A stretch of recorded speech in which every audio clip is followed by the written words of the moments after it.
Luffy's about to awaken the ultimate power that he'll need to take down Imu and all of the Holy Knights, and Joy Boy is the one who's gonna help him, because with the latest chapter, it seems like Luffy is finally gonna tap into the inherited will, the power, and more importantly, the memories of Nika and Joy Boy that have been waiting in his devil fruit all along. And with all of the truly insane things going on in Elbaf right now, you might have actually missed that Luffy did something that has never happened in the story before. Check this out. Chopper and Scopper Gaban fall from the Sun Realm down into the underworld, right? But after they land, we all of a sudden see Luffy just casually saying that, oh, Chopper just fell down from there. Which I admit maybe at first glance seems like nothing. But Oda even makes it a bigger deal later with Sanji, because the cook says, wait, you saw them? And Luffy just goes, yeah, nope. And then he goes on to even wonder how he knew that it was even Chopper to begin with. So this seems to be a pretty big deal, right? But you see, the really crazy part is that that's not the only interesting haki feat that Oda is showing off in this chapter. Like, we're really going all out recently, because at the end of the chapter, Luffy seems to recognize Imu's huge haki blast. Now, don't get me wrong here, it's not anything like, yo dude, that's Imu. You know, that one evil dude who took over the world 800 years ago? He doesn't say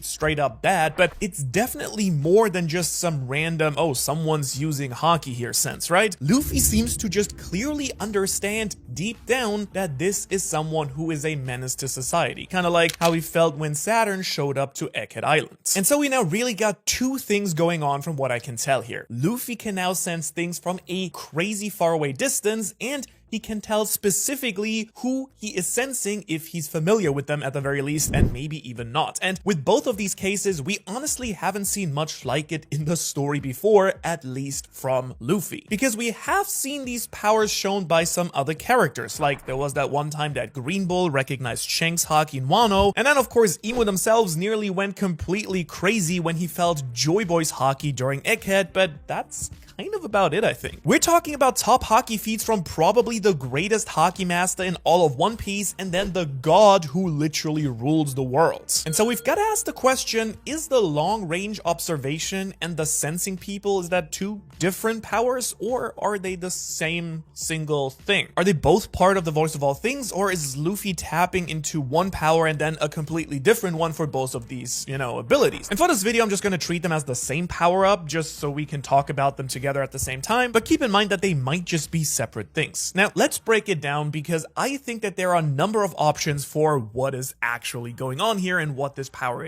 could actually be. And first of all, I think this could be related to Luffy's own devil fruit and the spirit of its previous users. And secondly, it could be something to do with Loki and his very mysterious powers too. Third, it could be related to, as I just said, the voice of all things. Or fourth, I don't know, maybe it's just something about the weather in Elbaf? No, I know this sounds weird, but really, that's a somehow actual possibility that we need to talk about. But if I'm allowed to pick an option to start with, please, I'd like to talk about this power having something to do with his haki and his devil fruit. So a devil haki power, a haki fruit wombo combo. Anyways, you kind of know what I mean here, right? Let's jump back to chapter 1122, because this is where Oda blew the entire community away by revealing Joy Boy's haki from this knot right here. And it also is the first time that we saw Imu legitimately scared. So in this chapter, we have Imu sensing haki from all the way across the ocean and being able to identify the source of that haki quite clearly. Both things, once again, that we're now seeing from Luffy in this very chapter. So I'm just over here thinking that that's gotta be some sort of special connection between Imu and Joy Boy with all this crazy haki stuff going on right now, right? Like, can it really be a coincidence that Luffy is awakening this new long-range sensing power right as Imu shows up in Elbaf? Huh? I mean, this is the very first arc that these two super important characters, you know, kind of interact directly, and suddenly Luffy starts showing off new abilities. I don't know, seems like it would line up pretty nicely and not be a coincidence, right? And well, yeah, I think so, but part of me also thinks that this new ability we're seeing from Luffy isn't actually his own power, at least not yet, because you can't forget that we've speculated for a very long time that soul, or at least willpower, can actually live on inside of devil fruits, right? You've probably heard about this idea. And since Joy Boy once had the Nika fruit, then just makes a ton of sense, I think, to me that something about Joy Boy lingering lingering, or his will lingering in the fruit is now reacting to Imu's presence here in Elbaf. Like that 800-year-old spirit felt Imu's presence and straight up said, all right, put me in the coach. I think this is something a little bit above your pay grade, Luffy, and, potentially someone like Joy Boy kind of taking over part of Luffy's will, something we've already seen with Gear 5 before to a certain degree, where it doesn't feel 100% like Luffy. And of course, we've talked about the idea of devil fruits having wills many years throughout the story, and on this channel, the jailer guards of Impel Down were basically completely taken over by their devil fruits, and to awaken a devil fruit, your soul has to line up perfectly with the true nature of what you've been eating. Now, there's even the idea that some devil fruits choose their users, since so many devil fruit users have personality that do line up exactly with their fruit's power. So yeah, devil fruits containing the souls of personalities of their past users is not really a new concept whatsoever. Now, just to clarify, I'm not saying that Joy Boy or Nika are just gonna straight, take over Luffy completely or anything like that, but think of it more like Joy Boy is a new cook in the kitchen and he's throwing some new spices in the pot together with Luffy, which, if that were to be true, then I think it's just kind of gonna kickstart Luffy's new abilities completely to sense the world around him to a much higher degree, on top, of course, of potentially many other new power-ups related to Gear 5 and the true nature of the Nika fruit. But now I want to talk about more what this power-up actually seems to be doing, what it actually is. It kind of seems like a wide-range haki, a little bit similar to what Imu showed when he sensed Joy Boy's haki, really. And we can even compare it to Enel's mantra observation haki in Skypiea, where he could practically sense everything going on in the Sky Islands. That at least seems to be what Luffy is getting here, and it's all happening because the old spirit of the past Nika Devil Fruit users are reacting to Imu's presence on the island, and now giving Luffy a little bit of a kick in the butt to actually learn these new powers. And that's honestly not really too different from how Luffy has learned powers in the past. It's kind of like the definition of anything you can do, I can probably do too, and probably a little bit better. We've seen so many times in the story where he will just see a new move or a new power and then just use it himself. Like, remember the shave powers in Enies Lobby, or when he taught himself Future Sight literally while fighting Katakuri in Whole Cake Island. So there's a high chance that this is just the very same concept now on Elbaf. He's just getting that first taste from the old spirit of Joy Boy that has been inside of him all along, or at least it's the first real time that I can remember him getting this kind of boost from his devil fruits, will, spirit, soul, whatever you want to call it. You can let me know if you think of any other examples from the story that I might have missed here. Now, if you're feeling like this is just a little bit too weird, why would Luffy just now be unlocking these old suppressed powers? Well, you literally just have to look at the latest chapter where Oda is straight up giving us Gunko unlocking suppressed memories due to her interactions with Brook, and Oda is setting the table for us here by showing us the very same idea back to back twice right in the same chapters. And so really the big idea I want to boil it down to is that the more Luffy's gonna interact with Imu, the more he might just be able to access or learn powers that past users of the Nika fruit once had. Specifically, Joy Boy. Who knows, maybe we'll have a whole meta Luffy talking to Joy Boy interaction, kind of like we got with Naruto and Kurama in, Naruto, of course. I will have to say that there is one thing that is kind of holding me back a little bit from being all on board with this idea, because usually Luffy will get a new power because of his own hard work or his own creativity, so having a full power buff like this where he might be passively getting new abilities because of the inherited powers of his devil fruit seems a little bit different, from the whole hard work and creativity things we had so far in the shonen spirit of the show. But again, who knows? He got Gear 5th by just dying, which isn't exactly hard work, so maybe getting a new power up this way isn't all that surprising, and maybe Luffy has kind of reached the limit of his own fruit, not even knowing what his real fruit even is, so he might need a little kick in the butt now to use it to its full potential, right? But it does make me want to find some other ways to explain this new power potentially too that we're seeing from Luffy right now. So let's wipe the board completely clean here and talk about how Loki could be the key to unlocking Luffy's full potential instead. Because Luffy's actually not the only one demonstrating this long-range haki power here in Elbaf.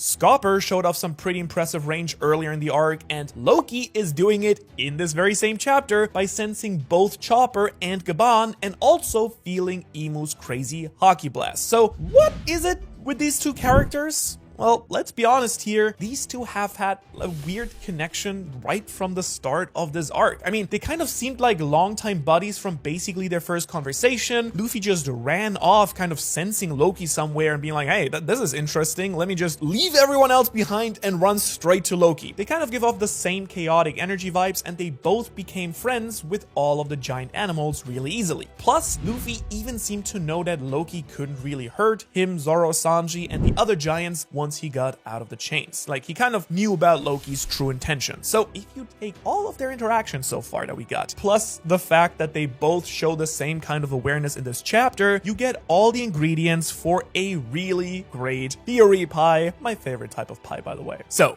what if Loki has already unlocked this type of, unique long-range sensing haki earlier in his life, and he's been now rubbing off on Luffy during their short time together that they've interacted, which sounds a little bit far-fetched at first. I mean, they've only seen each other twice in this one day, but hey, I mean, we have talked about how Luffy can learn abilities that he sees from other people really weirdly quickly. So I wouldn't exactly say that it's impossible. And it's not like Loki has been busting out long-range observation in front of Luffy, before, but maybe just by being near each other, Luffy's actually learning something new here. Or, just hear me out here, because we do know that Loki has some sort of special devil fruit, that could be a factor. We still don't know what it is, but it's supposedly the legendary, most powerful fruit in all of Elbaf. So what if Loki just has some unique amplification power that is part of his devil fruit ability? I mean, I know he still has the sea stone handcuff on and everything, but maybe this one part of his power is leaking through a little bit now that he has most of the chains off, except that one shackle on his, is it on his foot, right? Yeah, that's where it was. I mean, don't forget that sea stone doesn't totally negate every single aspect of a devil fruit, like transformation, so that could be how both Loki and Luffy are using this super far range observation power. At the end of this chapter, honestly, Loki even talks about how they will need his power specifically to save Elbaf, and I'll be honest, I'm not sure how much fighting he's going to be able to do here. He was just mortally wounded like an hour ago, so how is he supposed to now get up and fight Imu and the Holy Knights? Then again, it's Loki, and Oda has been hyping my boy up really hard, so we'll see. And none of that really matters if his power can buff the abilities of other people, again, like we might be seeing with Luffy here. Or again, maybe there is more to his devil fruit altogether. Like, wouldn't it be crazy if it can heal him as soon as he gets set free? Like the Phoenix Fruit 2.0? Or another idea I had was that he has like the Atom Tree Fruit or something crazy where he can connect to the tree itself and draw power from it. Think about how we saw Blackbeard's crewmate Pizarro merge with the entirety of Pirate Island. So maybe Loki can do something similar here with the island of Elbaf, and that is how he's aware of everything going on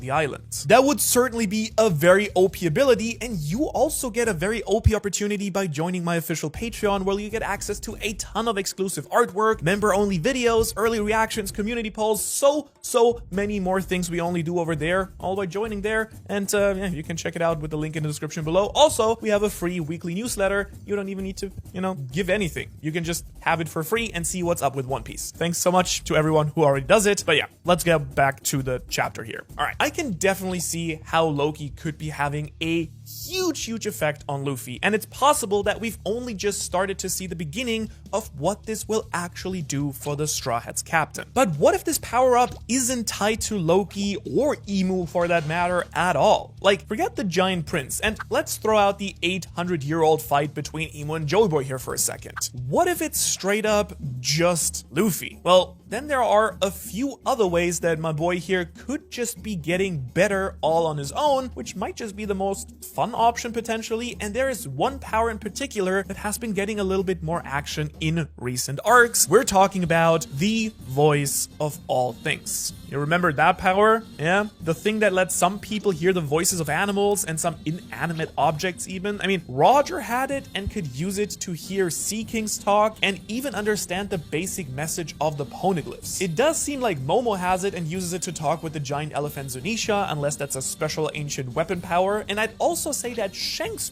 probably has it, and that's how he sent that warning to Green Bull in Wano. And Luffy, of course, has that power too, but for the longest time, he hasn't really shown that he can use it very well or is even aware that it's a power he should maybe be investing some time in. Or at least he can't consciously control it whenever he wants. That was at least until we got to Egghead Island, where he kind of used it to talk with the giant robot Emmet when you think about it, but that might have more so been Emmet using the voice of all things with Luffy, maybe, rather than the other way around, but Luffy was the only person who could understand it. And so if this power is going to play a big role in the story, now, in Elbaf, sure seems a good time for Luffy to learn how to finally fully control and harness it. And honestly, the voice of all things seems like the best answer to explain why Luffy can suddenly understand that Chopper is the one who fell down in the underworld, because he should know Chopper's voice or presence very well since they, are around each other all the time. So that could explain why he recognized Chopper, but not Scopper Gaban. Which, I guess, thinking about it, could then mean that Loki has the same power as well, but that makes sense since he's being portrayed as pretty much the most important giant in the story and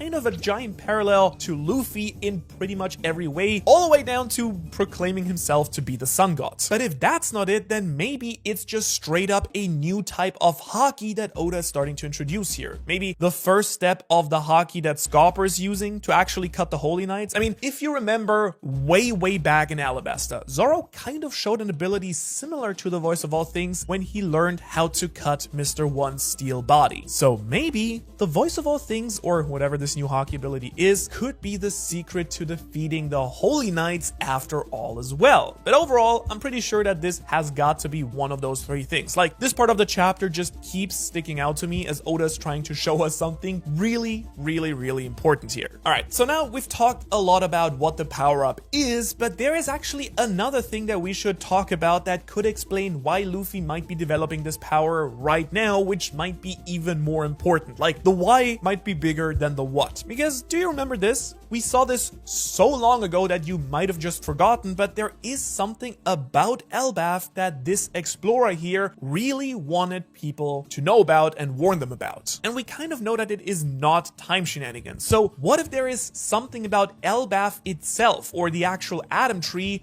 that is the reason that Luffy is now showing off new abilities? Well, let's take a look. First off, there's already a lot of really weird stuff going on here. The tree is just stupidly massive, of course, and keep in mind we're only seeing the very top of the tree. The rest of its trunk, or perhaps the roots, are probably way deep underwater or even underground. On top of that, we were told that the environment in Elbaf is basically perfect for any sort of ancient technology like the sea clouds or the rainbow bridges, which is why Vegapunk worked so hard to recreate that same atmosphere on Egghead Island. Yeah, it's pretty safe to say that there is something really odd with this island that could be causing some new powers to emerge as well. Now, what could that be? Well, keep in mind that Elbaf has not been conquered ever since the Void Century. It is one of the very few places in the world that has been mostly untouched by the world government and Emu, and in a weird way is the technologically most advanced country since they still have ancient kingdom tech here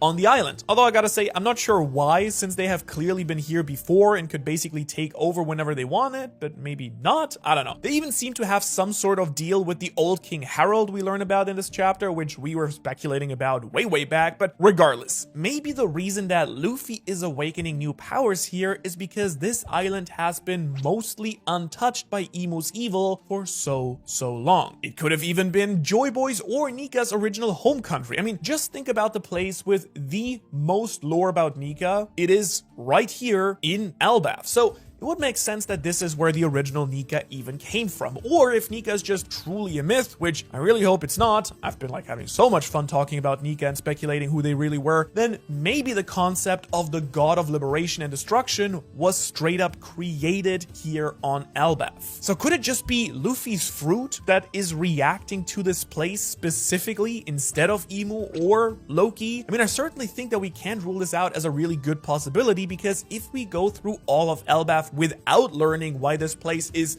so freaking special, I'm gonna be pretty disappointed, not gonna lie. I think you'd probably be as well. Alright, but we've now spent a lot of time talking about Luffy awakening some new abilities and powers and why that's happening, but probably the single most important thing to you and to me, of course, is how is even all of this gonna, affect the future of the arc, the fight that's gonna happen. And there are really two ways I think that all of this could go down. The first path is that Luffy unlocks his power and basically now straight up masters it during Elbaf. And this could happen for a number of good reasons. Like, we all know that Luffy would need to learn this new haki that Scopper was using to have any chance against the Holy Knights, so it could make sense now that Scopper is down in the underworld for Luffy to fully awaken and master his power, get some real quick pointers from a hurt Scopper Gaban, then go up and use the power to completely kick the booty of all the Holy Knights and even force Imu out of the country. It may not play out exactly like that, but you kind of get the gist of what I'm getting at here, right? But let's be honest, it usually takes Luffy at least some amount of time to master any new haki technique or any technique in general. I mean, remember, he spent 2 entire years learning haki during the time skip. Then during Wano, we saw him,